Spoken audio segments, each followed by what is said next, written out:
লেবাননের চলমান যুদ্ধ পরিস্থিতির মধ্যে দেশে ফেরার সুযোগ পেয়ে আশাবাদী হয়ে উঠেছেন প্রবাসী বাংলাদেশিরা। কাগজপত্র না থাকা ও মেয়াদোত্তীর্ণ প্রবাসীদের জন্য জরিমানা মওকুফ করে স্বেচ্ছায় দেশে ফেরার সুযোগ দিয়েছে লেবানন সরকার। এরই অংশ হিসেবে বৈরুতে বাংলাদেশ দূতাবাসে শুরু হয়েছে নিবন্ধন কার্যক্রম। জরিমানা ছাড়া স্বেচ্ছায় দেশে ফেরার এই সিদ্ধান্তে স্বস্তি প্রকাশ করেছেন অনেক প্রবাসী। প্রথম দিনেই শত শত প্রবাসী আবেদন জমা দিয়েছেন। দূতাবাস সূত্র বলছে, প্রথম দিনে ৩০৬ জন প্রবাসী দেশে ফেরার জন্য আবেদন করেছেন।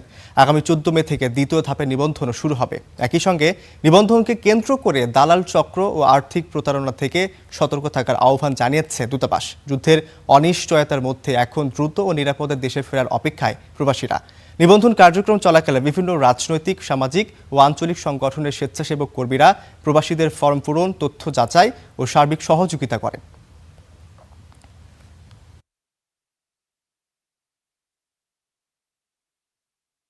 ৩০ বছর যাবত লেবানন ছিলাম, সবসময় কাগজপত্র ছিল, কিন্তু আমার মালিক বর্তমানে সৌদি আরব চলে গেছে। আমি এই জন্য কাগজপত্র করতে পারি না এবং ওনার এখানে কাজও নাই। আমরা জরিমানা দেওয়ার মতো ক্ষমতা তো আমাদের নাই, কাজ কাম নাই, কোথেকে দেব?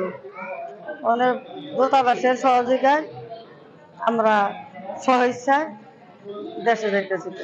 এই প্রক্রিয়াটি জরিমানা না থাকার কারণে প্রবাসী কর্মীদের জন্য অনেক সহজ হয়েছে, কারণ তাদের অনেকেরই অনিয়মিত কর্মী হিসেবে তারা দীর্ঘদিন এখানে অবস্থান করেছেন, বিভিন্ন কারণে তাদের কাগজপত্র হয় নাই। এখন তারা দেশে চলে যেতে পারবেন, এক্ষেত্রে তাদের কোনো জরিমানা প্রদান করতে হবে না। এই দেশের সরকারের পক্ষ থেকে এই সুযোগটি দেওয়া হয়েছে এবং বাংলাদেশ দূতাবাসের ব্যাপারে সার্বিকভাবে সহযোগিতা করছে।